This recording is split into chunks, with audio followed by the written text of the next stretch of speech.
खरीद गया तो डॉलर क्या बन गया? भारत के रुपए के सामने पाकिस्तान का रुपया। भारत का रुपया विनिमय दर जिसकी उच्च हो,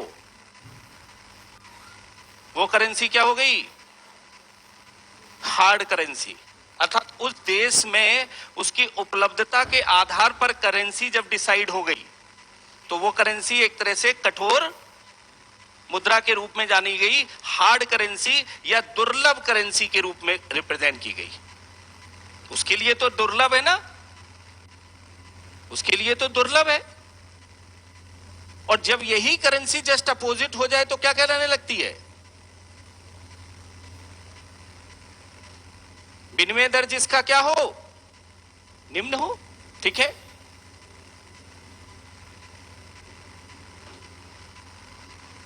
जिसका निम्न हो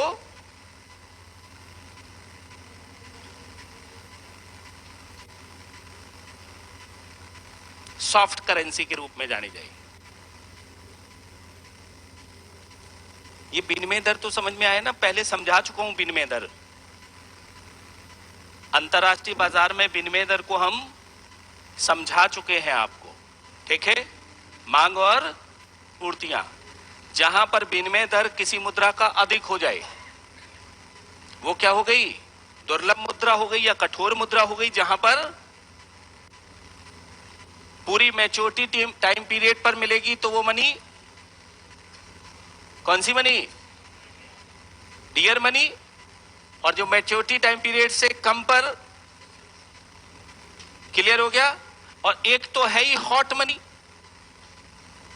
ठीक है, अब ये मनी वास्तव में क्या है कि अगर आप इकोनॉमिक्स पढ़ रहे हो तो अमेरिका में पढ़ रहे हो तो उनके लिए हॉट मनी अलग हो जाएगी, हमारे लिए हॉट मनी अंतरराष्ट्रीय व्यवहार पर एक तरह से निर्भर करती है, इनके रूप और सारी चीजें कि भाई क्या है। अंतरराष्ट्रीय जिस देश के साथ ज्यादा व्यापार चल रहा होगा उसके रुपए की वैल्यू ज्यादा चल रही होगी, उसके रुपए की वैल्यू ज्यादा चल रही होगी। तो मुद्रा के यहां पर कई प्रकार भी निकल कर आते हैं जो इस तरह से रिप्रेजेंट हुई। तो भारत की मुद्रा याद रखना, ठीक है, ये तो ऐसे है ही नहीं, याद रखना। भारत की मुद्रा एक तो लीगल टेंडर है, ठीक है, एक कैसी है? लीगल टेंडर है जो रुपया है। दूसरा अपरिवर्तनीय पेपर मुद्रा है। याद रखना, दूसरा कॉन्सेप्ट आपको क्या है? भारतीय जो मनी है वो अपरिवर्तनीय, भारतीय मुद्रा आदेश मुद्रा है और फ्यूजरी सिस्टम के अंतर्गत कार्य करने वाली मुद्रा है, अर्थात सरकार के द्वारा इसे मान्यता दी गई है। इस तरह की मुद्राएं रिप्रेजेंट होकर निकल कर आती है। चार कॉन्सेप्ट याद रहेंगे भारतीय मुद्रा के संदर्भ में, अलग अलग रूप से हमने इसको रिप्रेजेंट कर दिया है चारों को। अगर आपसे आ जाएगा कि भारतीय मुद्रा का गुण है तो चारों में से कोई भी अगर आएगा तो आप पकड़ लेंगे कि भारतीय मुद्रा के संदर्भ में चार चीजें कौन कौन सी हैं। ठीक है, अब मुद्रा की जब बात आ गई, ठीक है, अब जब मुद्रा की बात आ गई तो हम लोगों को एक चीज और समझनी होगी और वो था मुद्रा की पूर्ति। याद है? ठीक है,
हो गया?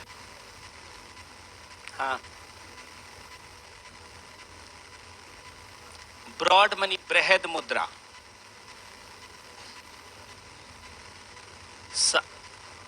सावधि जमा, सावधि जमा एक अवधि के लिए। अरे अभी अंग्रेजी लिखेंगे तो कहोगे हाँ सर बताए थे।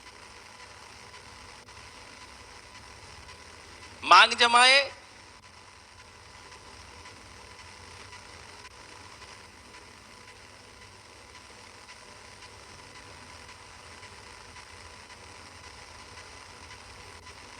अभी देखना, मांग जमाए एनडी, नेट डिमांड। आया समझ में?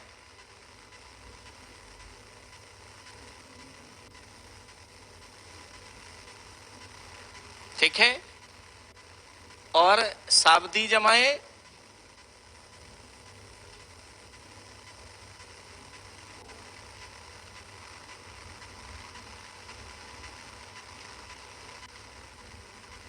Time liabilities, NDTL. याद आया? ऊपर वाले में कौन सी है? अर्थात सेविंग अकाउंट और करेंट अकाउंट का यहां पर क्या है? एफडी। सेम यहां पर है, वो बचत जमाएं जो मांग की जा सकती है, वो एक समय पर निकलेगा, एक टाइम पीरियड में निकलेगा।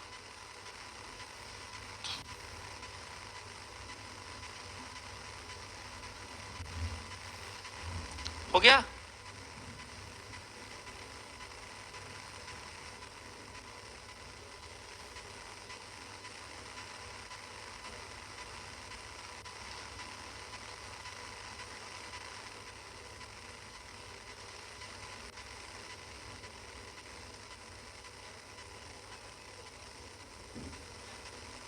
ठीक है।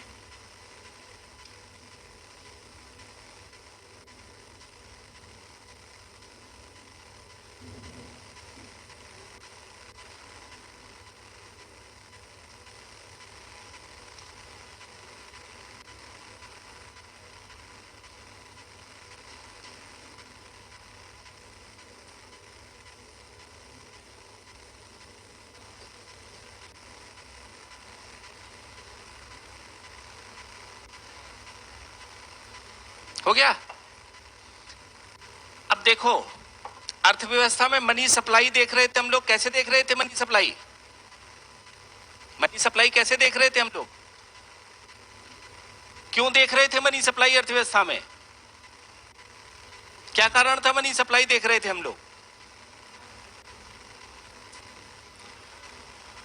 क्योंकि मुद्रा की पूर्ति डिमांड को बढ़ाने का काम करती है। मुद्रा की पूर्ति किसका बढ़ाने का काम करती है? डिमांड को एक तरह से बढ़ाने का काम करती है। अब मुद्रा की पूर्ति यहां पर जब डिमांड को बढ़ाने का काम करती है, तो अब इसके लिए क्या है कि अब कैसे मेजरमेंट करें कि मनी सप्लाई कितनी है, मनी सप्लाई कितनी है, मुद्रा की पूर्ति कितनी है अर्थव्यवस्था में, और वो कितने गुना एक तरह से डिमांड क्रिएट करेगी, इसका तो कैलकुलेशन करना पड़ेगा।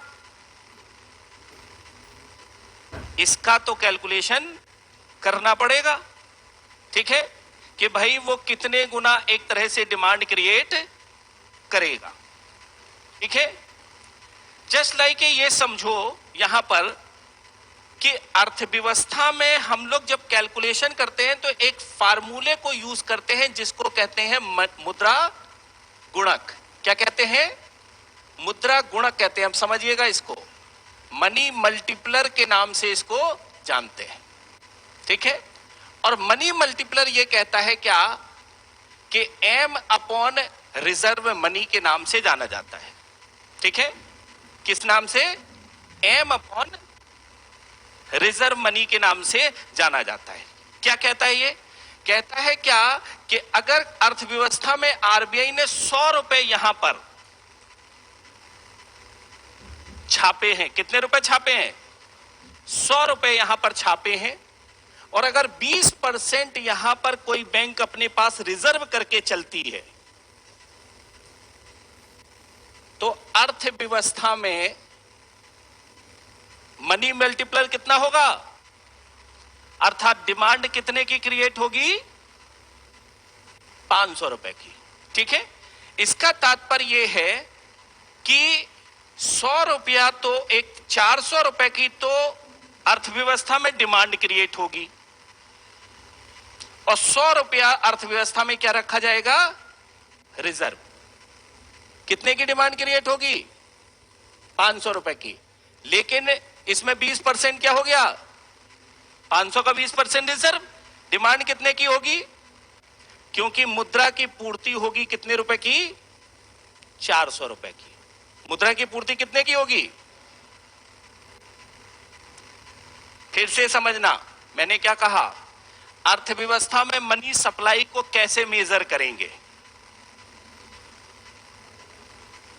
अर्थव्यवस्था में हमने कहा था ना, एक आदमी से दूसरे आदमी, दूसरे आदमी से तीसरे आदमी, तीसरे आदमी से चौथे आदमी, ये प्रोसेस चलती रहेगी। कब तक चलेगी, तो कब तक चलेगी, तो ये कहता है क्या कि एक फार्मूला एम अपॉन, अर्थात एम कितना छापा गया मुद्रा, टोटल मुद्रा कितनी है, टोटल मुद्रा कितनी है अर्थव्यवस्था में। ठीक है, और उसके बदले में रिजर्व कितनी रखी गई मुद्रा, जितना छपा उसका एक हिस्सा रख रहे थे ना कि ये ₹20 ही केवल मांगने आएगा तो ₹20 अपने पास रख लिया था, तो रिजर्व मनी थी। ठीक है, तो जब हमने इसका कैलकुलेशन किया तो ₹100 छपा। ठीक है, तो इसका तात्पर्य हो गया 5 गुना यहां पर क्या होगा, मुद्रा का प्रसार होगा, अर्थात ₹100 होगा छपेगा तो वो ₹500 मुद्रा के रूप में कन्वर्ट होगा आगे चल के। कितने रुपए में कन्वर्ट हो जाएगा, और इसमें रिजर्व रहेगा कितना, ₹100 बैंकों के पास और ₹400 अर्थव्यवस्था में मुद्रा की पूर्ति होते हुए दिखाई। हमने कहां तक प्रोसेस समझी थी, ₹250 तक समझी थी, केवल 260 तक। उसके बाद हमने कहा ये तो कंटिन्यू चलती रहेगी, लेकिन कब तक, ₹500 तक। 500 के बाद मुद्रा समाप्त। क्लियर हुआ, मैंने एक प्रोसेस समझाई थी ना क्लास में, उस प्रोसेस में मैंने कितने रुपए तक समझाई थी प्रोसेस, और ये कहा था कि ये प्रोसेस तो चलती रहेगी कंटिन्यू, रुकी नहीं है, यहां से लेगा वहां देगा, वहां से लेगा वहां देगा, वहां से लेगा वहां देगा। इसका मतलब मुद्रा की पूर्ति बढ़ती जा रही है। 260 हो गए थे, ₹100 छपा था, ये कितना जाएगा, ₹400 तक, क्योंकि 20% तो रिजर्व रखा है। इसका तात्पर्य यह है, समझना क्वेश्चन को, इसका तात्पर्य यह है कि अगर अर्थव्यवस्था में मुद्रा की पूर्ति ₹100 है और रिजर्व परसेंटेज अगर 10 कर दिया जाता है तो 100 अपॉन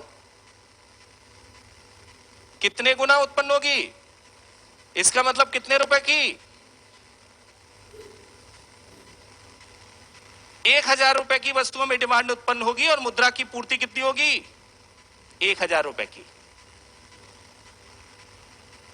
कितने रुपए की होगी, 1000 की। और ये रिजर्व मनी कौन सी है, ये रिजर्व रेशियो है। ये क्या है, रिजर्व रेशियो है। इसी को हम लोग कह रहे हैं क्या, CRR और SLR के रूप में रिजर्व रेशियो है। ये क्या है, रिजर्व रेशियो है। और ये क्या है, अर्थव्यवस्था मुद्रा है, मनी है। कितना रुपया RBI डाल रही है, इसके बेस पर कैलकुलेशन हो रहा है। अब समझना, इसके बेस पर जब कैलकुलेशन हो रहा है तो इसका तात्पर्य क्या हो गया, अगर CRR बढ़ेगा तो मनी का सर्कुलेशन कम होगा या ज्यादा,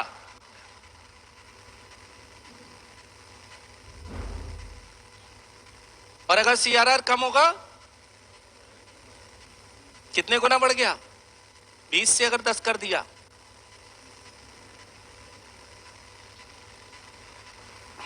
नहीं आया अभी समझ में हम लगता। मैंने क्या कहा, हमने एक प्रोसेस समझाई थी।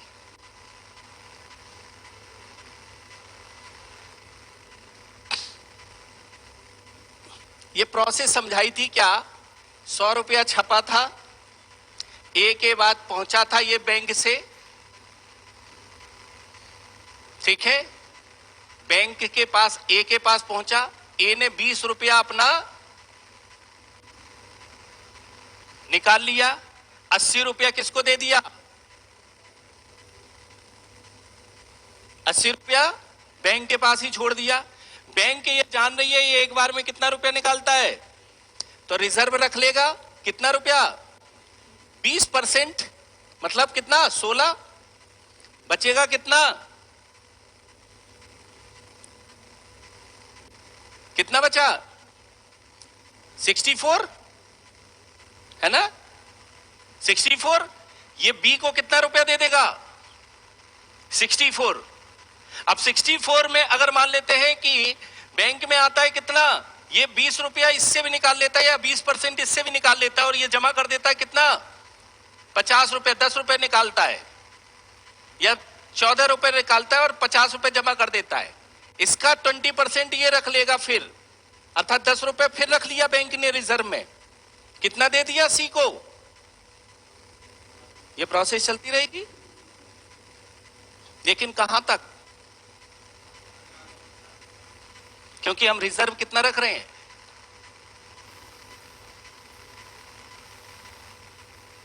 इसी प्रोसेस को समझाया जाता है किससे?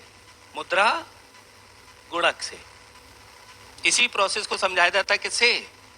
मुद्रा गुणक से समझाया जाता है। और जब मनी मल्टीप्लर कहता है क्या कि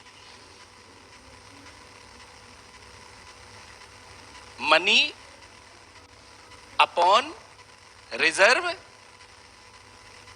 रेशियो, हम 20% रख रहे थे ना। अगर रिजर्व रेशियो 20% रहता है, अगर अर्थव्यवस्था में कितना, पहली प्रोसेस, रिजर्व रेशियो 20% रहता है,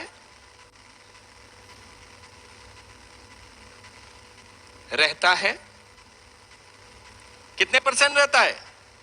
20%। तो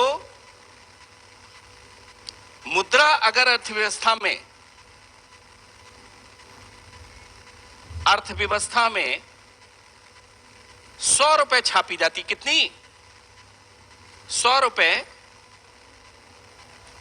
अगर छापेगा या पूर्ति होगी, ठीक है, तो मुद्रा की पूर्ति कितनी बढ़ेगी?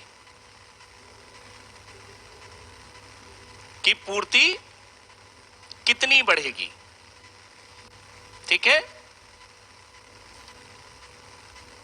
तो अर्थव्यवस्था में मनी कितना छपा? सीआरआर कितना है, या एसएलआर दोनों मिला के 20। कितने गुना बढ़ेगी पूर्ति? 20% तो रिजर्व है, तो 400 रुपए अर्थव्यवस्था में सप्लाई होगी, अर्थात जो रुपए छपा है उससे 400 रुपए अर्थव्यवस्था में सप्लाई होगी। 400 रुपए की डिमांड क्रिएट करेगा ये 100 रुपए अगर अर्थव्यवस्था में छापा जाता है तो। और अगर यही सीआरआर कम कर दिया जाए, कितना कर दिया जाए? अगर सीआरआर और एसएलआर 10% कर दिया जाए तो मनी सप्लाई क्या होगी? क्यों? क्योंकि छपा कितना, तो मनी सप्लाई जाएगी 900 अपॉन 100। ये 100 क्यों गई?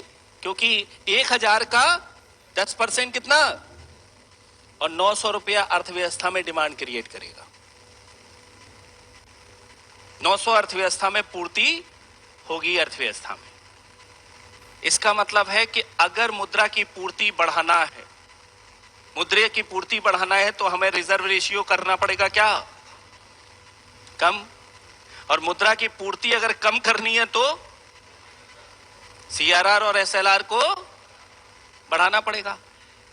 अर्थव्यवस्था में अगर मुद्रा गुणक का मान 5 है तो बहुत अच्छा है। 5 से ऊपर जा रहा है तो खतरा पैदा करेगा इन्फ्लेशन को। कितना अच्छा, 100 रुपया छपा तो 5 गुनी अगर पूर्ति हो रही है तो कोई दिक्कत नहीं। 5 से ऊपर जा रहा है तो क्या पैदा करेगा? खतरा पैदा करेगा। अब आरबीआई को लानी पड़ेगी मॉनेटरी पॉलिसी और सरकार को लाने पड़ेंगे राजकोषीय उपाय, नहीं तो गड़बड़ा जाएगी अर्थव्यवस्था। क्लियर हुआ कि नहीं? नहीं, ऊपर से गया है? नहीं हुआ? मैंने क्या कहा?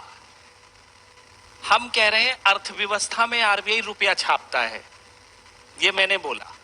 अब रुपया छापेगा तो रुपया छापने से रुपया सर्कुलेट होता है, एक हाथ से दूसरे हाथ, दूसरे हाथ से तीसरे हाथ, तीसरे हाथ से, क्योंकि लोन देने की प्रक्रिया शुरू कर देती है कौन? बैंक। और ये लोन देने की प्रक्रिया शुरू करती है कैसे? ऐसे, एक से ले या आरबीआई ए को दे दिया, 80 रुपया इसने बैंक में ही छोड़ दिया, 20% इन्होंने रिजर्व कर लिया और 20 रुपया अपना खर्चा रख लिया, 80 रुपया बैंक में छोड़ दिया। अब 80 रुपया जब बैंक में छोड़ा तो इनको पता है ये निकाल के कितना रख लिया था 100 रुपए में, तो इनकी औकात कितनी है मैक्सिमम? ये एक बार आएंगे तो मैक्सिमम 20, इससे ज्यादा है। तो अब ऐसी कंडीशंस में यहां पर क्या है, 20% अगर मान लेते हैं रिजर्व रेशियो बना के रखा है आरबीआई ने कि सीआरआर और एसएलआर के रूप में आपको कितना मेंटेन करना है? 20%। तो टोटल का कितना परसेंट?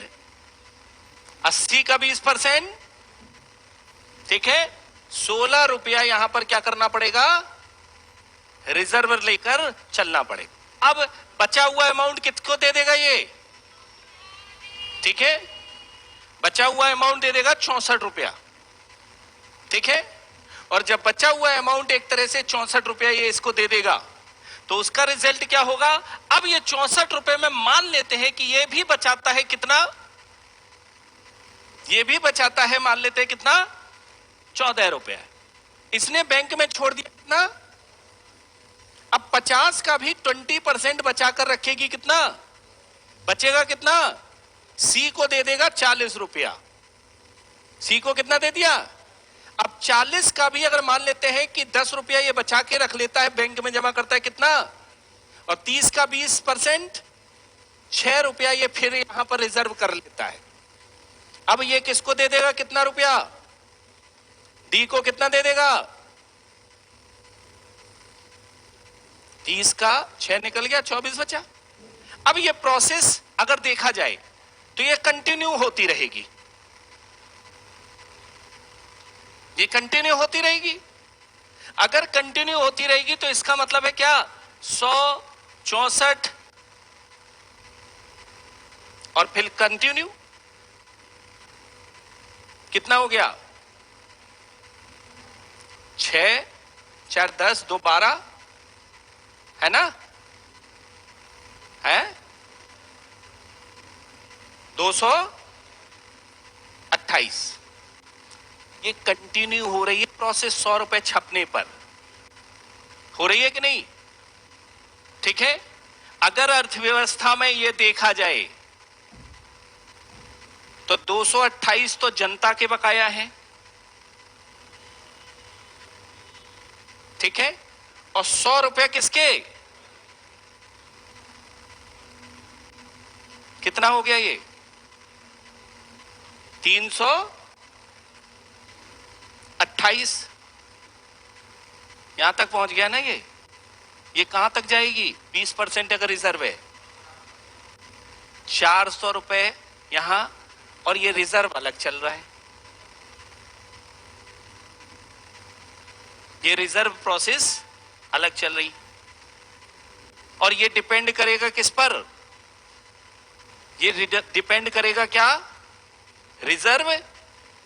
अगर रिजर्व रेशियो बढ़ता है तो मनी मल्टीप्लर कम होगा, और मनी मल्टीप्लर अगर कम होगा तो मुद्रा की पूर्ति अर्थव्यवस्था में कम होगी या ज्यादा? कम होगी। अगर मनी रिजर्व रेशियो बढ़ता है तो मनी मल्टीप्लर कम होगा, और मनी मल्टीप्लर अगर कम होगा तो मुद्रा की पूर्ति अर्थव्यवस्था में कम होगी।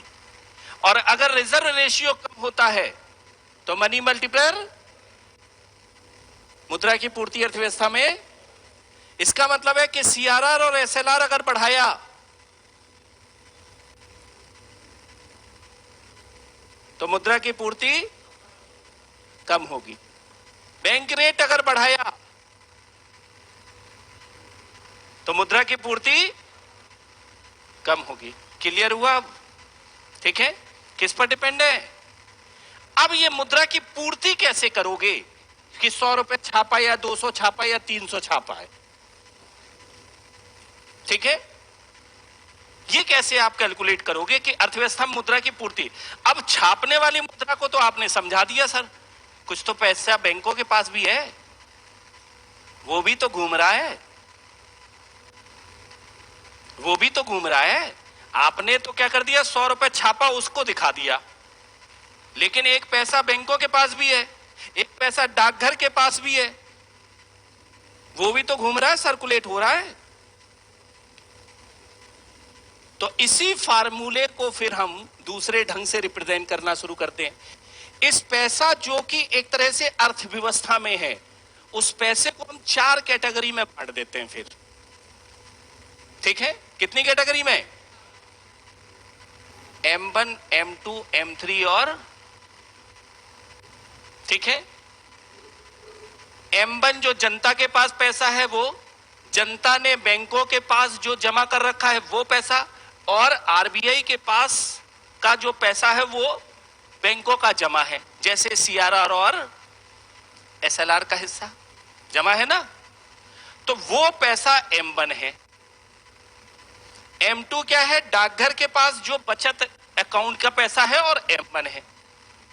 इस तरह से हमने 4 कैटेगरी यहां पर बांट दी, ठीक है? और जो आरबीआई के पास है,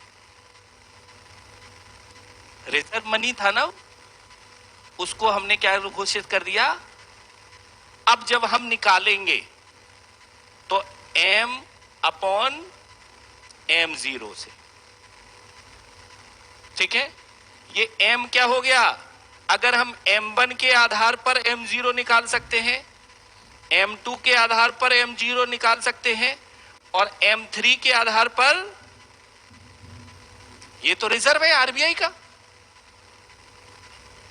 ठीक है? वहां हम नई मुद्रा छापने की जगह हम क्या कर दिया, आरबीआई के पास जितना रिजर्व है, रिजर्व मनी को हमने कैसे कर दिया, जितना बेस उनका बना हुआ है। इसीलिए इसको आरक्षित मुद्रा भी कहते हैं और बेस मनी भी कहते हैं। क्या कहते हैं? बेस मनी भी कहते हैं। वही फार्मूला है, सब चीज है। हमने उसकी जगह क्या किया, M/RR था ना, आरक्षित मुद्रा इसको घोषित कर दिया। अब जब जनता के बीच में जाकर ये कैलकुलेट करते हैं तो इस मुद्रा को कैसे घोषित करते हैं, आरआर को रिप्रेजेंट, इसी को ये क्या कह रहे हैं, M0, इसी को M0। M0 अगर बढ़ा तो इसका मतलब है क्या, आरबीआई ने मुद्रा चलन में ज्यादा डाली है। M0 बढ़ रहा है, इसका मतलब आरबीआई ने मुद्रा चलन में ज्यादा डाली है।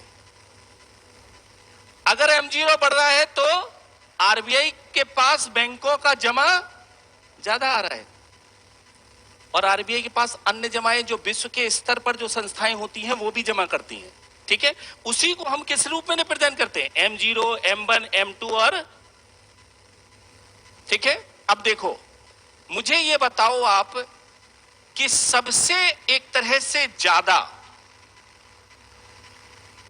अर्थव्यवस्था में कौन सी चीज प्रभावित करेगी इन चारों में?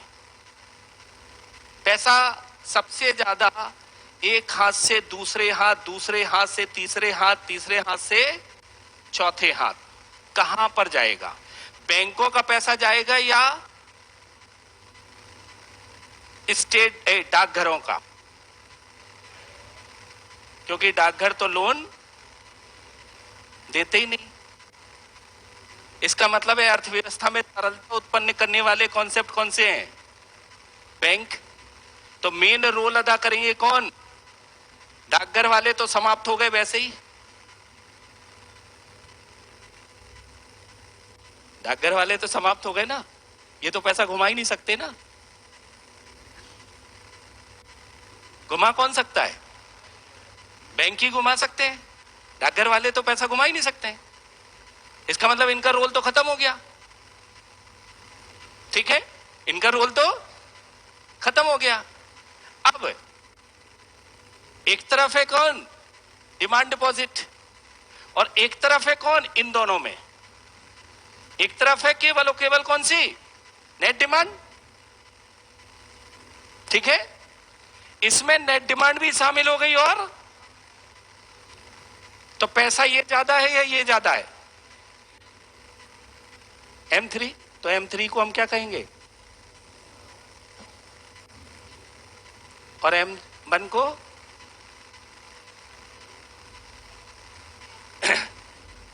क्लियर हुआ? 4 कॉन्सेप्ट। इसको हमने क्यों छोड़ा? क्योंकि ये पैसा घुमाने का काम नहीं कर सकते। डाकघर है भाई, डाकघर है, इसमें ये तो पैसा घुमाते ही नहीं, सर्कुलेट ही नहीं कर पाएंगे, क्योंकि इसमें डाकघरों का भी जुड़ा है। तो कोई रोल है ही नहीं इकोनॉमी में। रोल किसका है? केवल बैंक का ही। और बैंक के बचे हैं M1 और M3।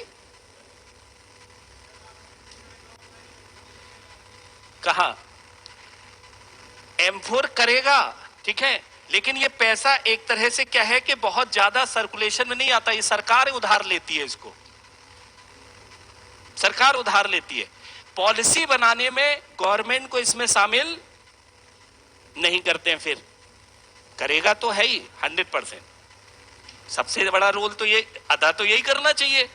लेकिन अगर पॉलिसी आपको बनानी है तो आम जनता की बनाओगे ना। डाकघर को उसमें फिर शामिल करके हम पॉलिसी नहीं बनाते। करता तो ये भी है, ऐसा नहीं है, नहीं तो 4 कॉन्सेप्ट ला ही नहीं जाते।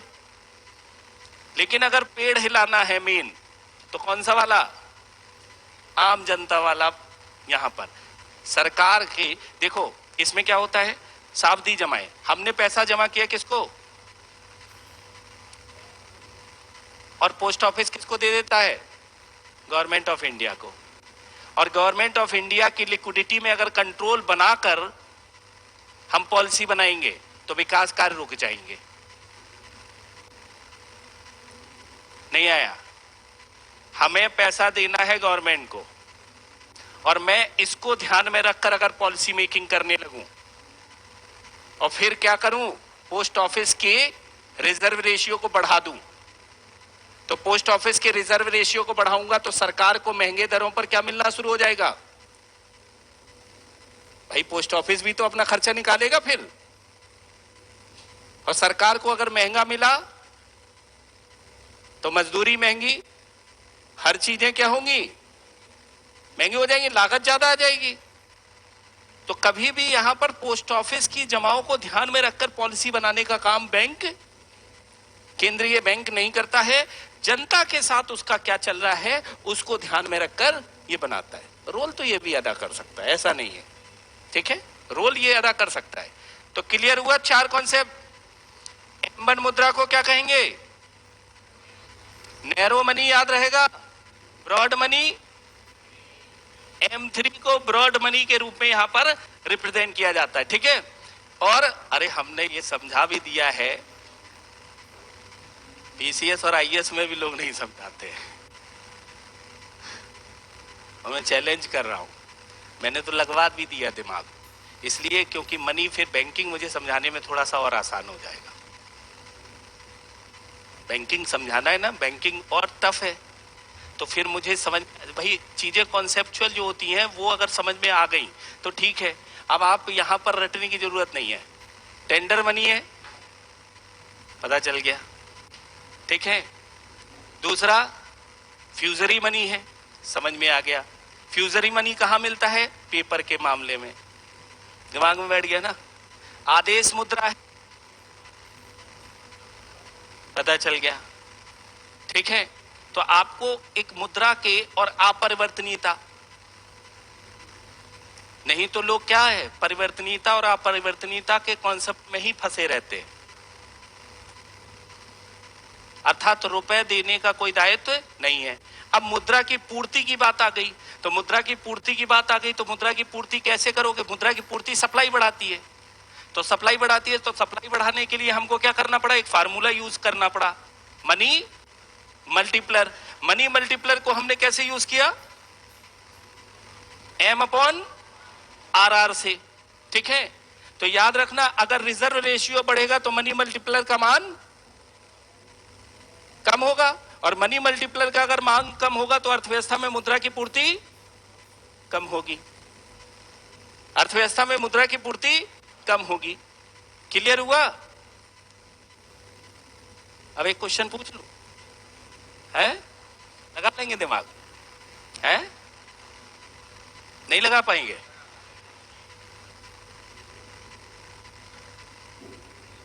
ये कौन सा हमारा क्लास चल रहा है? रखी गई चुकता पूंजी 51% होगी।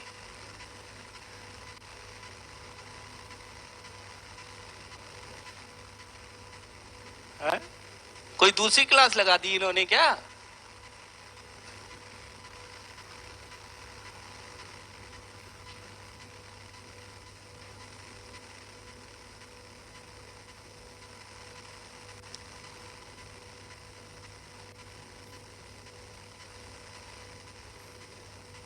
अगर लगा सको दिमाग तो लगाओ।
बताओ।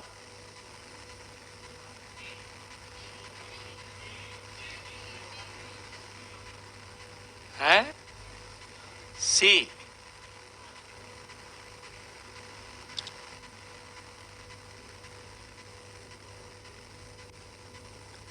कितने लोग सी हैं? बी। सारे लोग बी, पीछे बैठे हुए 7-8 लोग, 10 है बी।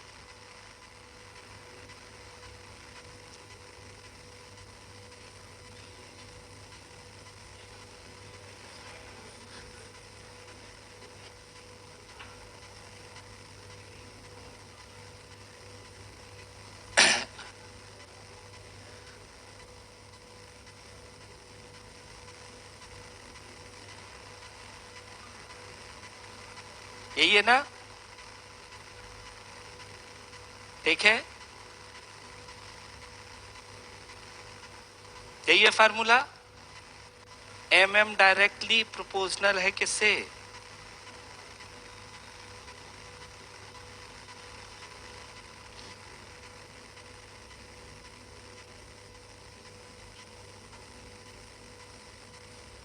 अब बताओ,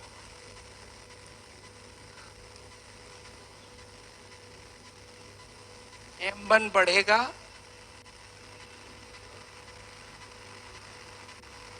तो MM भी, M1 कब बढ़ेगा?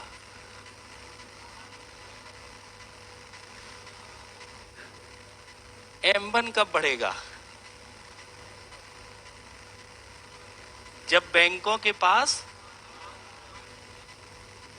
मांग जमाएं बढ़ जाएंगी। और बैंकों की मांग जमाएं कब बढ़ेंगी?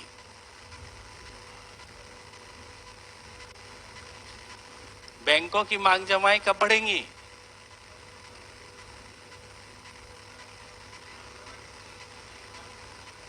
जब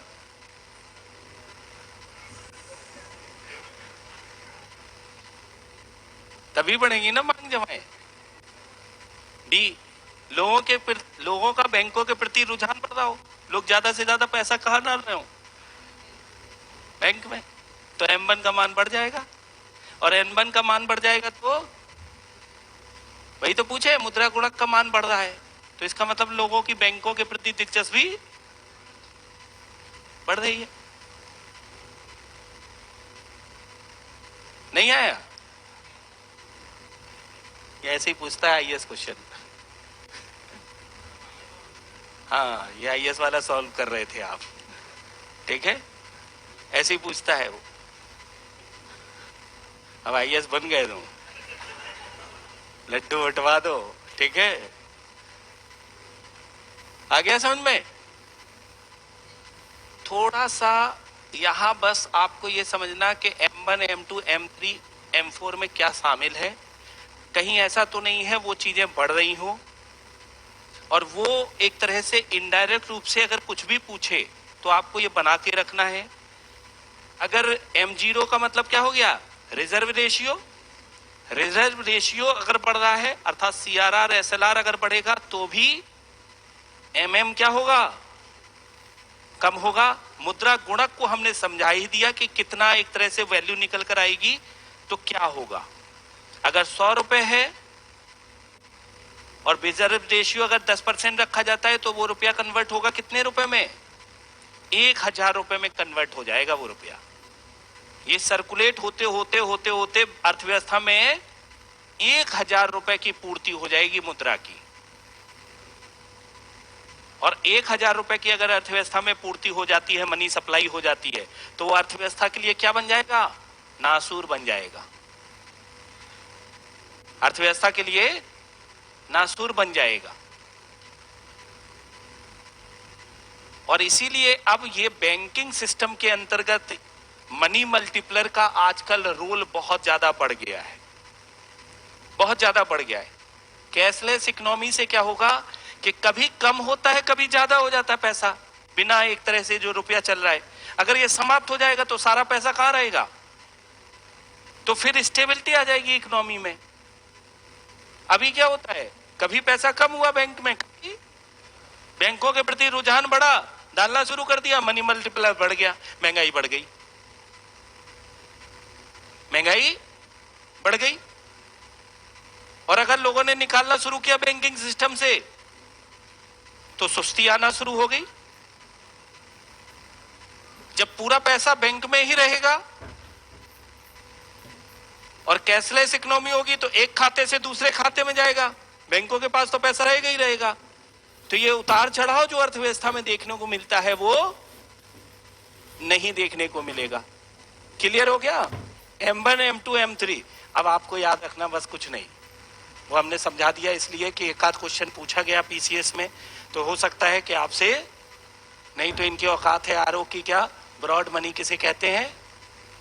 M3 को। नैरो मनी किसे कहते हैं? पीसीएस में इस तरह का क्वेश्चन पूछा गया है, तो अगर क्वेश्चंस वहां पर अगर आपको लगे बन जाएगा तो बहुत बढ़िया है, इसी फार्मूले से सॉल्व कर लेना, बन जाएगा। ठीक है? अब चलते हैं हम लोग कौन सा? Banking system. कहां? बैंक। ठीक है?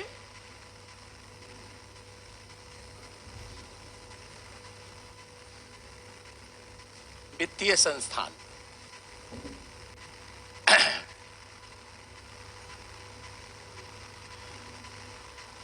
बैंकिंग वित्तीय संस्थान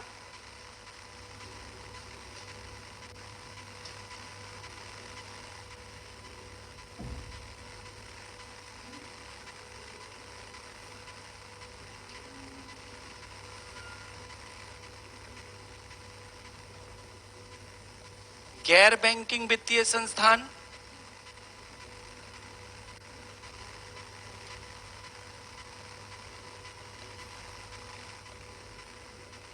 और तीसरा आता है अखिल भारतीय वित्तीय संस्थान।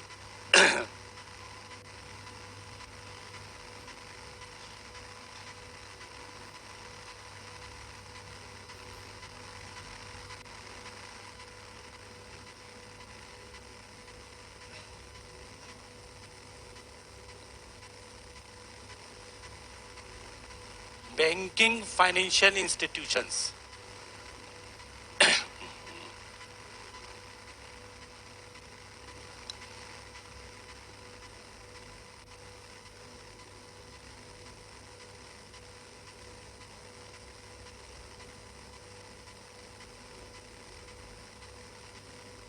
Non banking financial institutions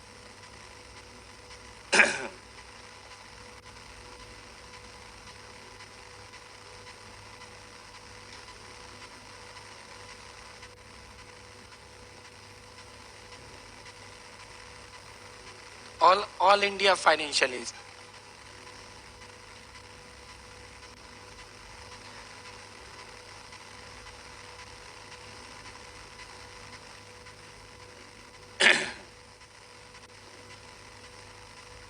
all India financial institutions. ठीक है? तो बैंकिंग, अब सबसे पहले तो क्या बैंकिंग, यहां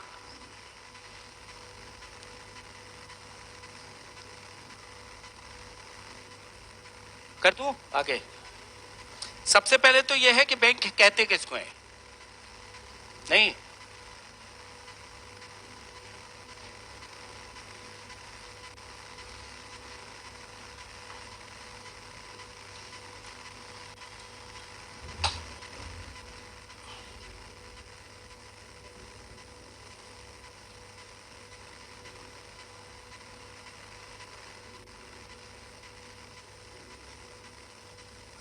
हो गया। बैंक कहते किसको है? आरबीआई एक्ट 1934 के अनुसार बैंक वे हैं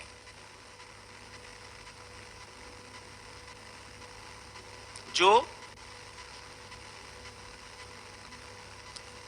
जमा स्वीकार करते हैं,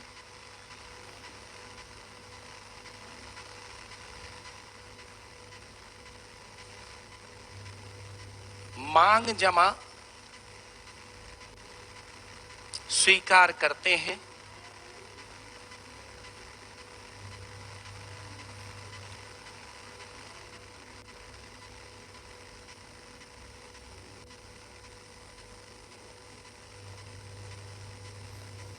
स्वीकार करते हैं,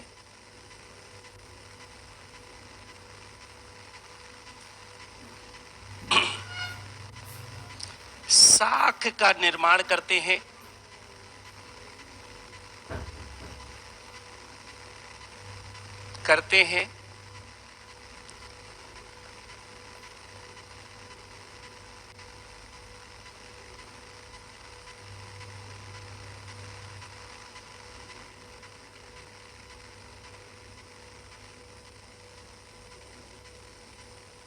वित्तीय गतिविधियों में भाग लेते हैं।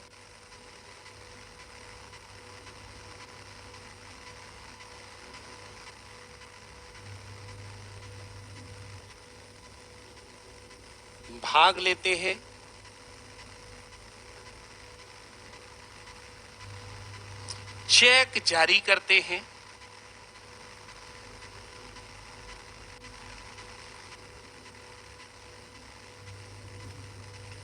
और अन्य गतिविधियां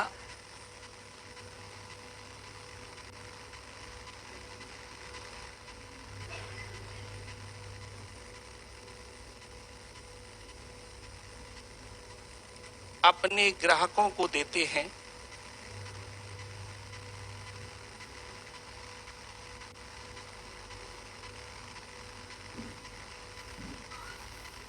जैसे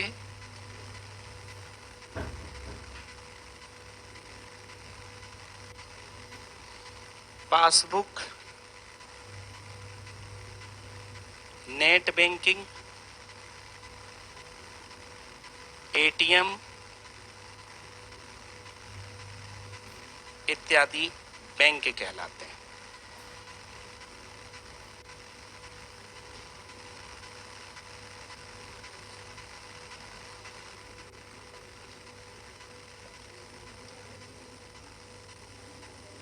बैंक की परिभाषा,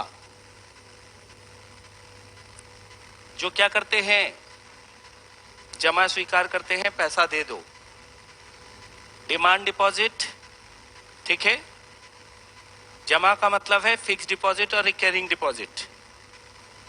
डिमांड डिपॉजिट सेविंग अकाउंट और,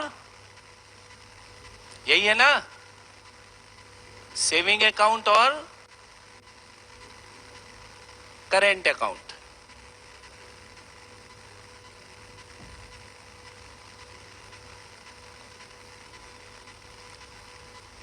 क्या करते हैं, सेविंग अकाउंट और साख का निर्माण, क्रेडिट क्रिएशन, एक आदमी से लेकर दूसरे को, तीसरे को क्रेडिट क्रिएशन था, ठीक है, वो काम करते हैं।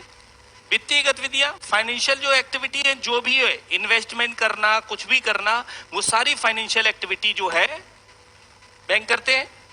चेक जारी करते हैं और अन्य गतिविधियां अपने, ठीक है, गतिविधियों से अपने ग्राहकों को देते हैं या अन्य गतिविधियों से सेवा प्रदान करते हैं। क्या करते हैं,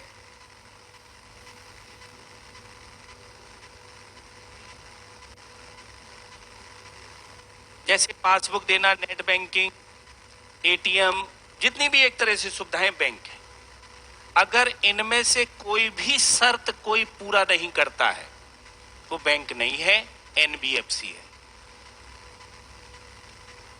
अगर इनमें से कोई शर्त अगर कोई पूरा नहीं करता है तो वो क्या कहलाएगी, बैंक नहीं है, बल्कि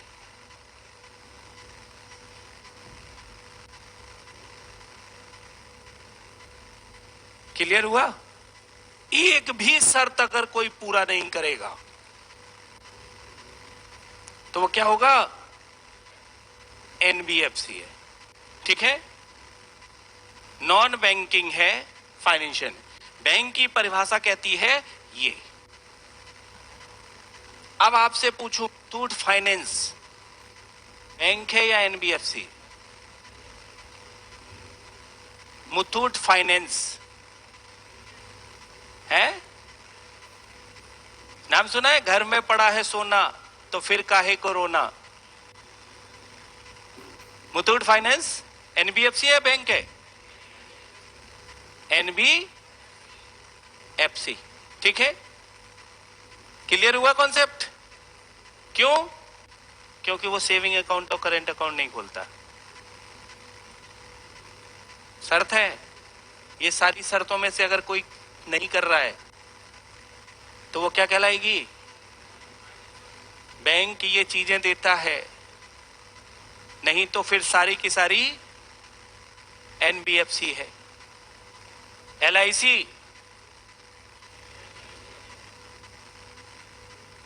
एनबीएफसी है, नॉन बैंकिंग।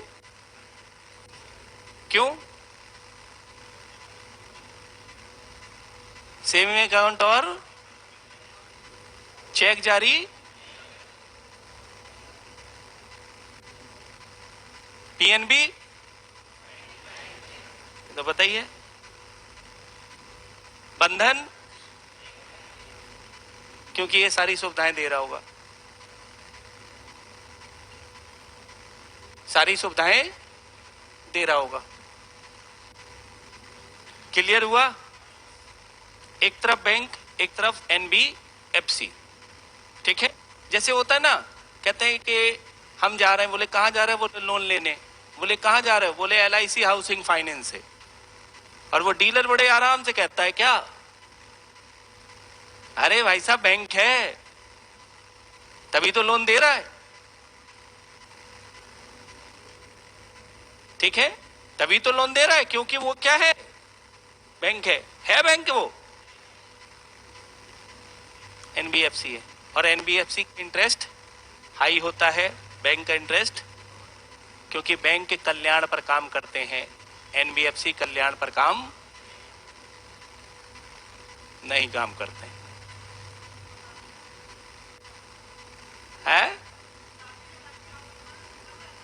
हाँ, पैसा नहीं ऐसे हाउसिंग फाइनेंस में नहीं, लेने जाओ तब पता चलता है। बुलाने का तरीका है कि इतने %, और फिर बाद में कहेगा भाई साहब की क्रेडिट नहीं है, नहीं तो करा देता 100%। क्रेडिट स्कोर कमजोर है आपका, और क्रेडिट स्कोर के जो उनके मानक होते हैं वो स्वयं के होते हैं। जैसे हमारा आईसीआईसीआई में क्रेडिट स्कोर अलग होगा, एचडीएफसी में अलग होगा, पीएनबी में अलग होगा, और एकल नहीं होगा किसी का, क्योंकि सबके पैमाने और सबके कंपनियां एक तरह से अलग अलग तरीके से पैमाने तैयार करवाती हैं। उस मैनेजर के ऊपर है, अगर उसको आपको सस्ता लोन देना है, रिश्तेदार हो, तो वो क्रेडिट स्कोर अपने आप बढ़ा देगा। क्रेडिट स्कोर अपने आप बढ़ा देगा, कुछ चीजें टिक करता हुआ चला जाएगा। और उसको लोन नहीं देना है तो वो क्रेडिट स्कोर आपका डाउन कर देगा, क्योंकि वो क्रेडिट स्कोर प्राइवेट कंपनी के द्वारा प्रोवाइड किया हुआ एक सिविल स्कोर होता है, कोई गवर्नमेंट ऑथराइज्ड नहीं। सिविल स्कोर कहां है? प्राइवेट कंपनी के द्वारा तैयार किया गया है, जो बैंकें सुविधा लेती हैं किनसे? उन कंपनियों से, कि भाई हमें लोगों का सिविल स्कोर तैयार करना, और मेरे ये क्राइटेरिया है जिसके बेस पर आप एक सॉफ्टवेयर बना दो, जिसके बेस पर हम सिविल स्कोर प्राप्त कर सके और लोन की कंडीशंस में ये चीजें जोड़ सके।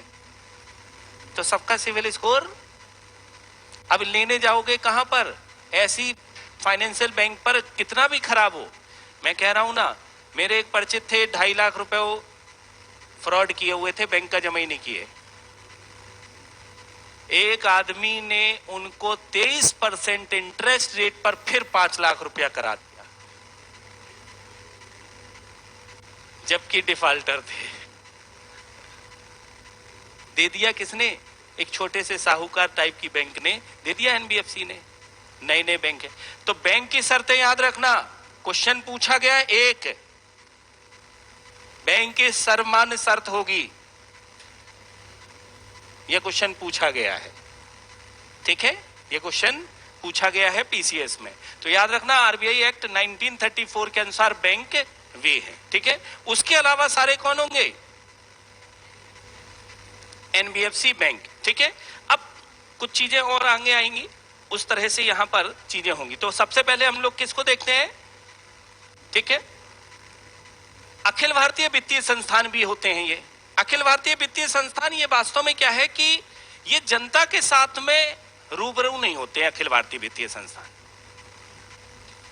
ये वास्तव में फाइनेंशियल इंस्टीट्यूशंस और नॉन बैंकिंग इंस्टीट्यूशन और बैंकिंग इंस्टीट्यूशंस को ऋण प्रदान करने का काम करते हैं अर्थव्यवस्था में।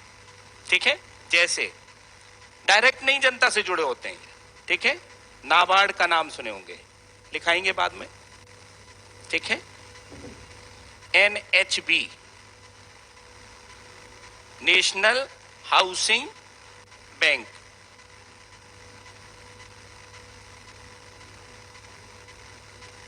National housing bank NHB।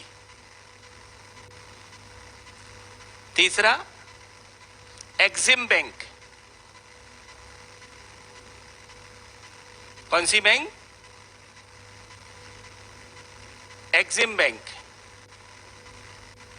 नाम सुना होगा। सिडबी बाद में लिखाएंगे, मुख्यालय सब चीजें, ठीक है। ये क्या है? ऑल इंडिया फाइनेंशियल इंस्टीट्यूशंस, ये जनता को डायरेक्ट लोन नहीं देते हैं। ये ऐसे इंस्टीट्यूशंस हैं जो वित्तीय एक तरह से संस्थाएं हैं, उनको ऋण प्रदान करते हैं। किसको ऋण? जो फाइनेंशियल इंस्टीट्यूशंस हैं उनको पैसा देते हैं ये, या एक तरह से इजी उपलब्ध कराते हैं। किसको? लोन उपलब्ध कराने का काम करते हैं, उनको कहते हैं क्या? ठीक है, तो याद रखेंगे फाइनेंशियल संस्थाएं, वित्तीय संस्थाएं, वित्त में जो भाग लेती हैं, पैसा लेन देन का काम करती है। एक तरफ बैंक है, एक तरफ गैर बैंक है, और एक तरफ all India financial institution NABARD कृषि के लिए ऋण वित्त उपलब्ध कराता है, लेकिन आम जनता को, जो फाइनेंशियल इंस्टीट्यूशन है उनको, जैसे कोऑपरेटिव सोसाइटी वगैरह है, उन सबको ऋण देने का काम करता है। आम जनता से कोई मतलब नहीं होता है। तो नेक्स्ट क्लास में करेंगे अब, ठीक है।